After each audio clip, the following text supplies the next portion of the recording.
So I just wanted to start by saying hello, welcome. Thank you so much for being here. I'm super excited to see all of you on here, some familiar faces and some new friends.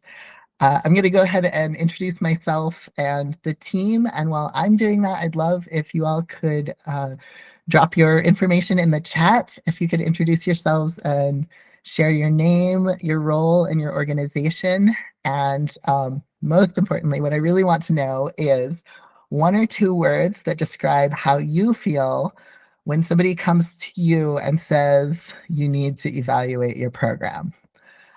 So whatever that is on the spectrum of feelings, please share one or two words about that in the chat. And while you're doing that, I'll go ahead and introduce myself and let my team members introduce themselves as well. So I'm Dr. Audacity Nadler. I use they, them pronouns. I'm a program evaluator, of course. I have history working in higher education as a psychology professor, public health on intervention programs to reduce sexual violence and overdose and substance use, and also sort of research and evaluation in all of those fields. So I'm going to pass it over to Jeanette Alt, my Director of Logistics. Good noon, everybody. My name is Jeanette, and I work with Authentic Evaluation, coordinating logistics and operational and event support. And when an organization comes to us with a project they'd like us to work on, I feel enthused because we can do enthused, one word. Awesome. Hello, guys. My name is Joella Orderino, and I am the Director of Communications for Authentic Evaluation. I help the organization communicate clearly, make sure it looks nice, and all that fun stuff, in addition to support in the live programming. Just want to say hello and welcome to this amazing event. Thank you. Okay, so what do? We help organizations design evaluations intentionally from a perspective that honors the experiences, culture, and voices of the communities that you serve. That often means no more defaulting to the standard 20 question survey on a scale of 1 to 5 that everybody's a little bit like, oh my gosh, do I have to fill out another one of these? And instead, we do a bunch of things like incorporating drawing into evaluation for children's programs. We use poetic evaluation, or we turn data into music to evaluate arts programs. We support Indigenous evaluation approaches at every opportunity when that's appropriate, and a whole bunch of other things that fall under this umbrella of arts-based equitable evaluation. And why we do it? Two reasons. One, I've worked in this world of nonprofits and state agencies that are focused on helping people in a bunch of different ways for so many years. And I keep seeing you all, the people who are doing the work, run into these issues of being asked to do things that don't really fit with your organization or your culture or the culture of people who you are serving. The ways that they like to share information and communicate and understand the world and themselves, and being asked to do things that are just wildly out of your sort of capacity. They're way too big, way too number focused. And there are so many really, really good options out there that have existed for a really long time that we use to help people evaluate things in a way that's really useful for you and a good fit for you. So why we do that? I do this because of who I am. My identity as a transgender person and a single parent of 3 kids and a bunch of other stuff means that a lot of the typical approaches don't work for me, for who I am. And so because of that, I don't assume that they work for other people either. So that's why I'm super passionate about designing approaches that really do work for you. Okay, so to jump right in, what is program evaluation? If you ask 10 program evaluators, what is program evaluation? You'll get 20 answers. So I'm just going to share what it means to me that reflects sort of a general consensus of all of the different views on program evaluation that have arisen. For me, it means clearly knowing what you're trying to accomplish and thoughtfully using data to see if you're accomplishing it. And when I say data, I do mean that whole world of ways that we understand and measure what's happening in the world. So it can be data that arises through people creating poetry, data that arises just by watching the way that people move and interact in a room, data that arises through music or dance or storytelling, story listening, all of those things. There are all kinds of ways to measure what's happening in the world, and you can really choose any of them to the best ones that fit to understand the effect of what you're doing, how you're having an impact on the world. Okay. Before I move on, I just wanted to touch base with a few just housekeeping logistics things. If you have any questions that pop up as I'm chatting, we have a whole big chunk of time at the end reserved for conversation and questions. So please feel free to drop those in the chat, and we'll come back and expand on everything at the end. And then also, when you have a question, when there's an opportunity, we're keeping everybody on mute right now, but at the end, when there's an opportunity to chat, feel free to unmute yourself and ask questions or share comments or thoughts. All right. So moving on. Why are we doing what we're doing? I'm going to make a little bit of an assumption about everybody who's listening today. And that is that we all are doing what we're doing because we want to, in some way, have a positive impact on the world, make the world a better place, whether that's by making sure that more local farm foods get to kids in schools, or giving people the tools that they need to deal with their substance use, or training people in how to reduce violence in their lives. We all have this dream. Like, there's something that I'm excited about. I want kids to grow up loving music, and so none of us are here, I presume, for the big bucks. Because we know that's not happening. So we're here because we see this world and how it could be better, how we want to have some sort of positive impact on it. An evaluation is really the process and the toolkit that you can use to understand whether you're having that impact or not.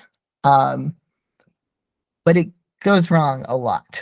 And so we're going to talk about, there's a story I like to share about that really illustrates how this happens and what it looks like. And then we'll circle back and talk about what it can be instead. Okay, so imagine that your dream is to build a beautiful neighborhood where people are happy and care for each other and their property. That's your dream. It's a beautiful dream. And you get some financing, get an investor, a funder, and you're able to build 3 houses to start with in your dream neighborhood. And you've got some people move in. You have 4 young adults just starting out in the world. They all live in one of them. You've got 3 people with a brand new baby in another one. And then in the third home, there are a bunch of aunties that live together and take care of each other. And there are like 6 or 8 of them. It's kind of hard to pin it down. And so this is your first little group in your neighborhood. And your funders come and they say, wow, you built these houses. There are already people living here. That's great. We love what you're doing. We want to give you more money. This is dream scenario, right? We have more money just sitting here for you. but we want to make sure that we're able to understand the changes that you make and the improvements that happen. And so we need a really good baseline count of how many people you have living here right now. You say, well, somewhere between 15 and 17. And they say, okay, that's great, but we really need to pin it down, because what if next time we check in, you have 20 people here? We need to know whether you actually grew by a third of how many people you had before, or just a smaller, like 3 people. So you say, okay, you figure out how to count this, you nail it down, you get more funding, you keep building these houses. And so this neighborhood grows. It's amazing.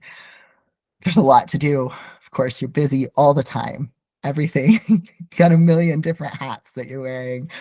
Your attention is being called in numerous directions all of the time. Um, but you're doing it. You're making it work, and you get more funding, and you build more houses, and you keep tracking it as you're going along. And as you track it, you keep running into situations like those aunties that are like, are there 4 people living in this house, or are there 6 people living in this house, or are there 8 people living in this house? And because you want good information, because that's important to share with people, you start designing more and more rigorous ways of tracking it. And at the end of 5 or 6 or 10 years, you end up with this thing that looks like this, that I hope you maybe should have come with a trigger warning, right? Like here's all the data that you need to gather. You need to have your countable residents, and here's how we define that as the number of individuals who reside in the community. And here's exactly how you measure it. So you're measuring it consistently the whole time. And it's important, but it's overwhelming. And it's, you start the person in this scenario starts to have this feeling of like, wait, why are we counting all of these things? There's so much going on, and it's so overwhelming, and I don't really know how I'm going to use this.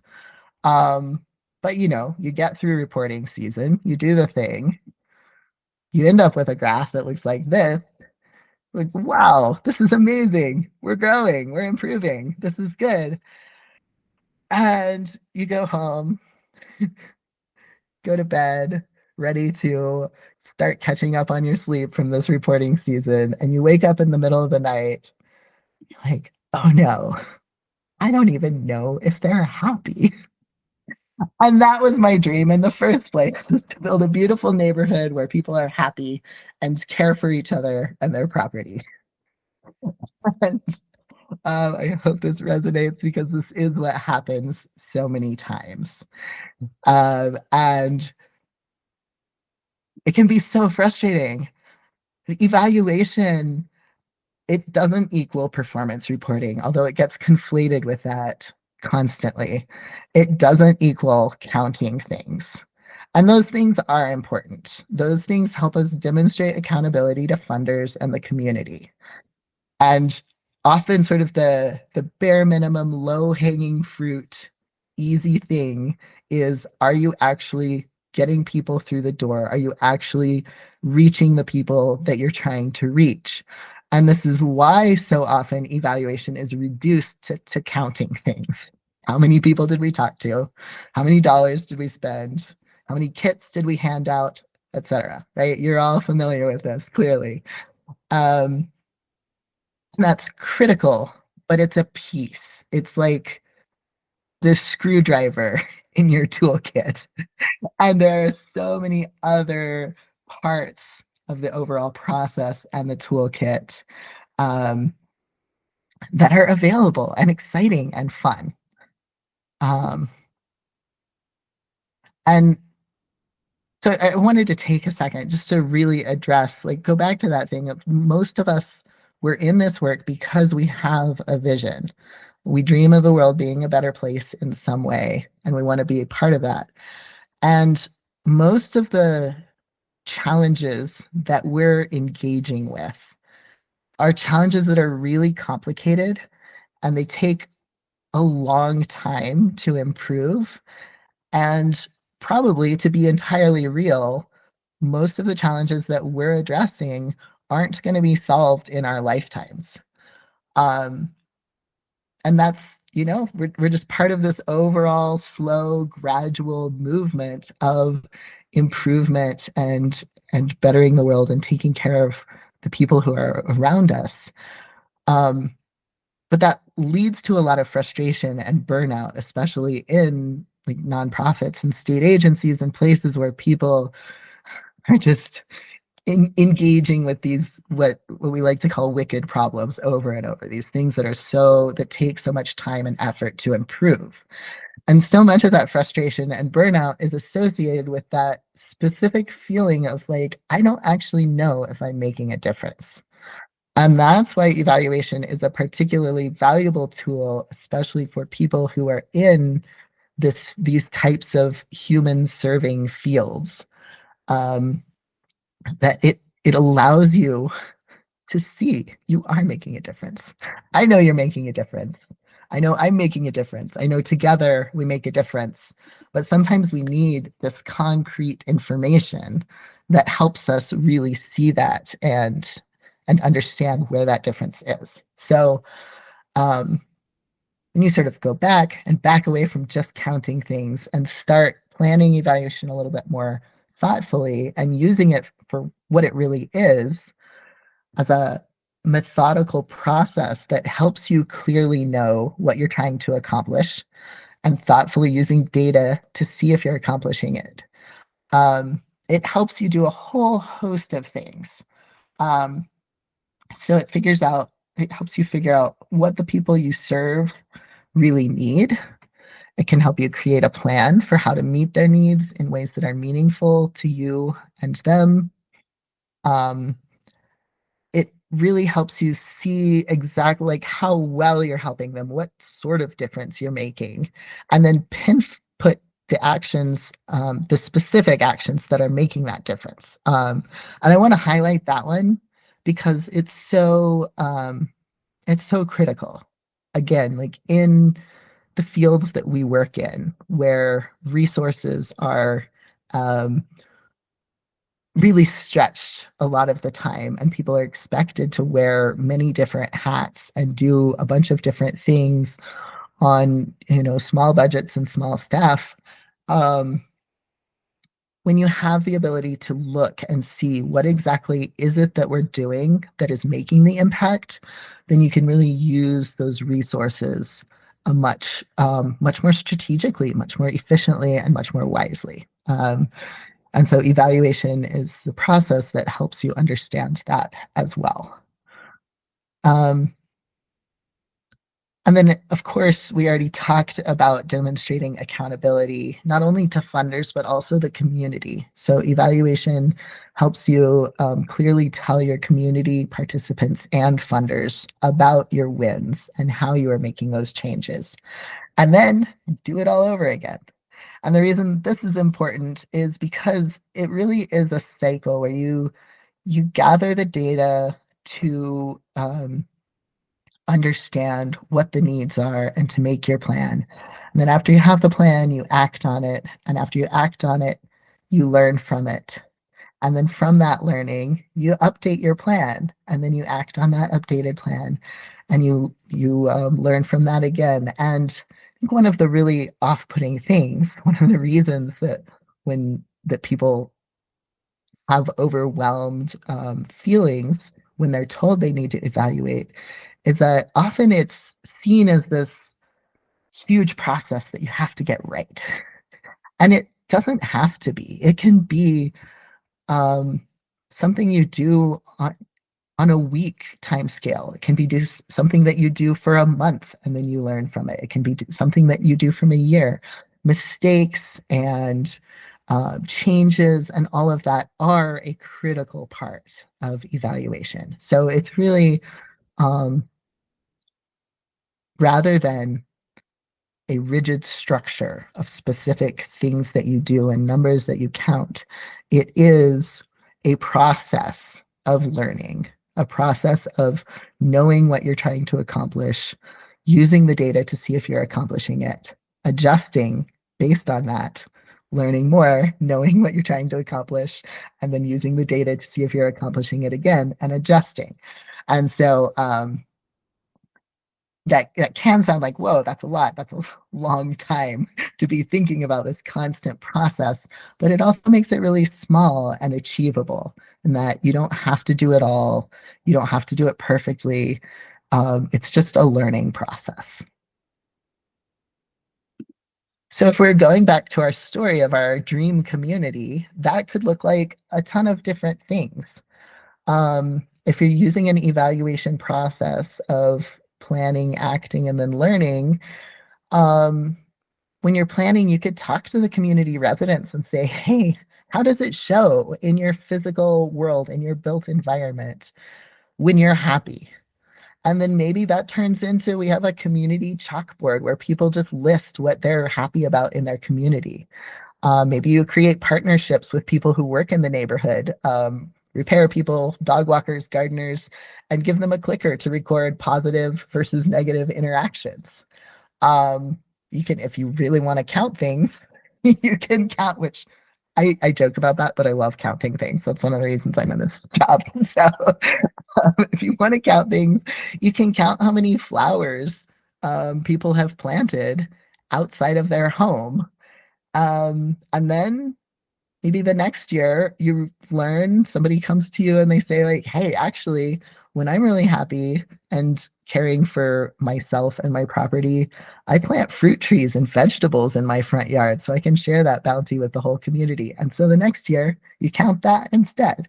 So that's, how this process works, and how it can be appropriate for the audience, for the community you're serving, and even fun. Okay, so just going to take a few minutes to cover this. We scheduled this presentation part for just a half hour, to respect everybody's very busy lives. And the title of the presentation is What is Evaluation, not How to Do It Yet. But I did want to leave you with a very specific, helpful tool. If you're like, wow, okay, yeah, I'm on board, let's try this. We have this tool that is called 5 Steps to Measure What Matters. And it's just a really simple process that you can go through to get started on this. And we have the downloadable document that goes over these steps and really goes into more detail with some tips and tricks for really how to get this conversation started. And that's something that you can use to sit down just by yourself and think through this. Or you can bring your team together and go through it with them, or you can use it with a whole group of all of your partners or stakeholders and really go through it in depth. But really all it takes is sitting down first and thinking about the purpose behind what you do. Step 1, what am I trying to accomplish? What's the passion that's driving my work and the positive change that I want to see in the world because of these things that we're doing? After you've spent some time brainstorming and thinking about that and getting that into good shape, then you can go on to the next step, which is listing all of the groups of people who are involved in or affected by your work. This is the piece that's critical to make sure that your evaluation is equitable and you're doing things that are both helpful from a broader perspective and based on research and best practices, but also perceived as beneficial to the people that you're serving. So you just list all of those different people who get affected by the work you do. And then once you have those different groups, step 3, for each group, you write a list of all of the ways that they will know that that positive change that you want to make is taking place. So in our community, our happy community example, you would have the homeowners, you would have the service people who work in the community, you would have the funders, you would have the people who are actually building the houses. And you would make sure that, like, okay, how do the homeowners know that they're happy and take care of each other? How do my funders know that we have a community that's happy and taking care of each other? How do the people who work in the community know that, etc.? So you just go through and list multiple things for each group to figure out what you want to measure. And this gives you a bunch of different potential ideas. And then that's it's pretty simple. You take those brainstorms and those lists that you made, and step 4, you choose one thing that you want to start measuring for each group. And you can choose it, like I said, there's no wrong way to do this. You can choose the easiest things to measure. You can choose the things you're most excited to measure. You can choose the things that are most meaningful to each group if you get their feedback on it. Because it's a cycle, so you get to start it again. You get to improve and iterate on it as you go. And that's it. Voila, you have a simple evaluation plan, and you can sit down with it and decide the steps that you're going to commit to taking next, and move forward and into this process, knowing that you are using data to methodically see what the impact you're having on the world is.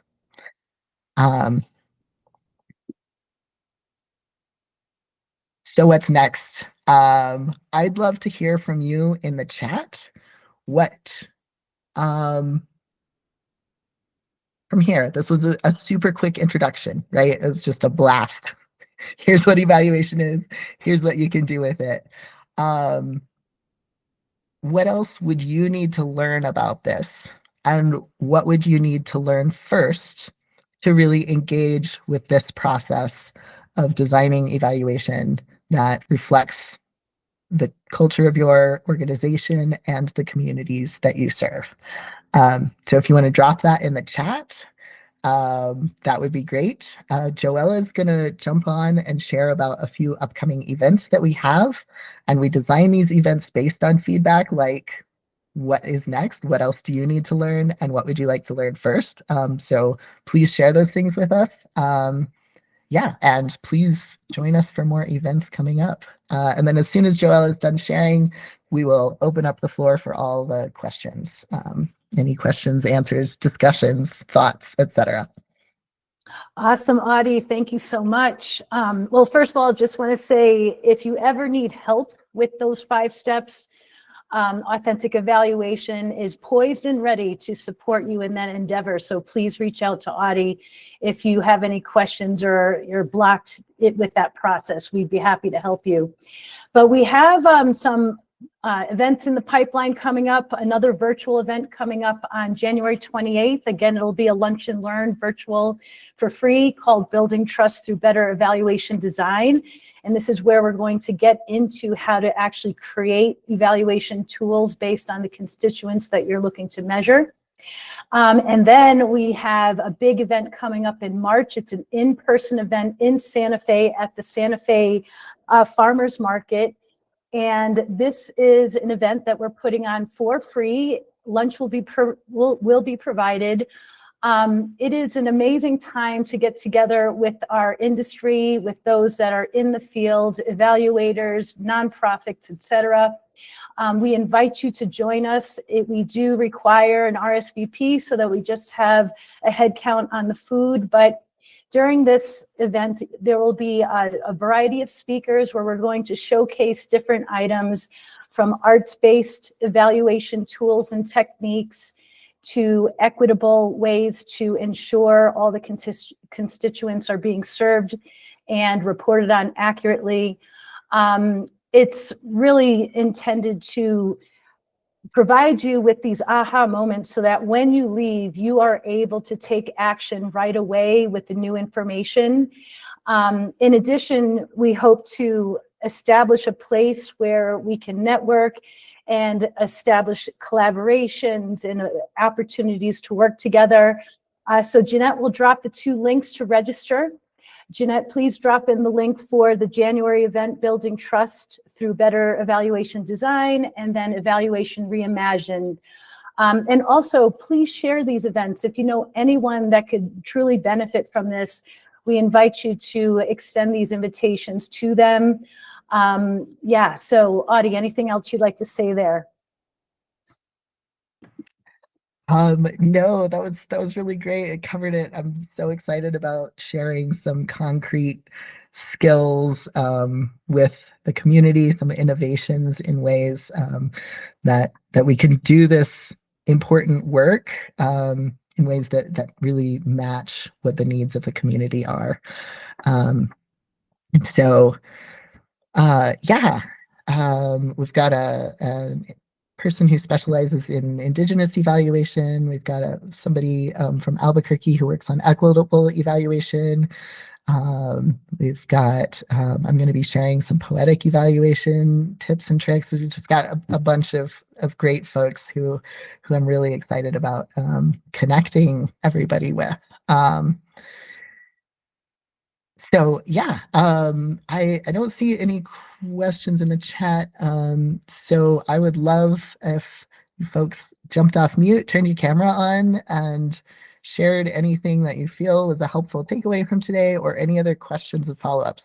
Even if you have a very specific, like, here's what my program's doing, and I like the idea of what you're saying, but how do I really do it with, what we're doing? Yeah, jump in.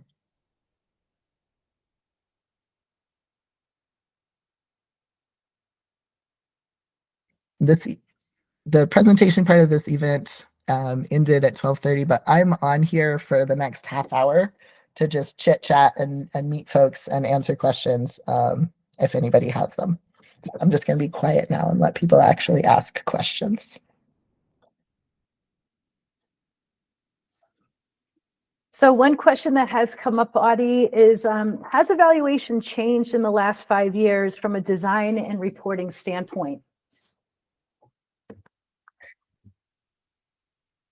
Yeah, I would say absolutely. 5 years, I'd say, like, really over the past 2 decades, there's been this shift to move evaluation away from this idea of just like another form of research, where research, is to gather extremely neutral, which I could do a whole presentation on that, neutral data that adds to a collective body of knowledge and is generalizable.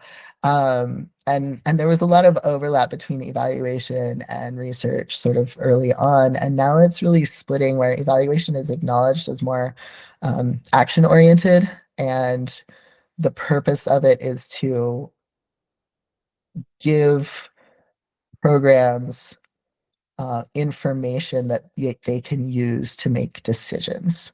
And as a result of that, there's this whole resurgence of, new types of evaluation are emerging, and then also types that have been around for, a very long time, such as Indigenous evaluation, are seeing a resurgence and getting funding, and you're seeing these really start to come back into the mainstream. And along with that, there are a bunch of really cool reporting things. There's some data visualization techniques that are designed exclusively to make data extremely easy to absorb and make decisions based on and take action from. And so there's this whole shift to making it more useful.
Thanks, everybody.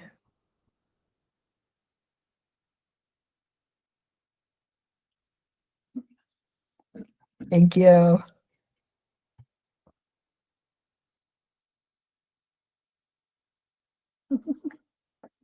Awesome. Thanks.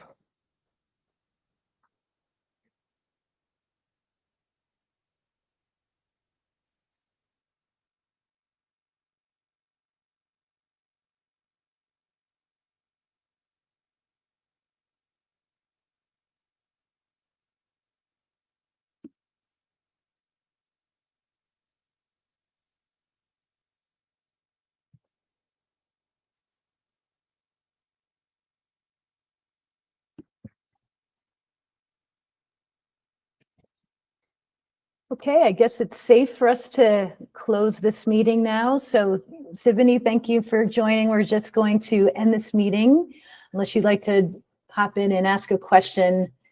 But thank you so much. Right.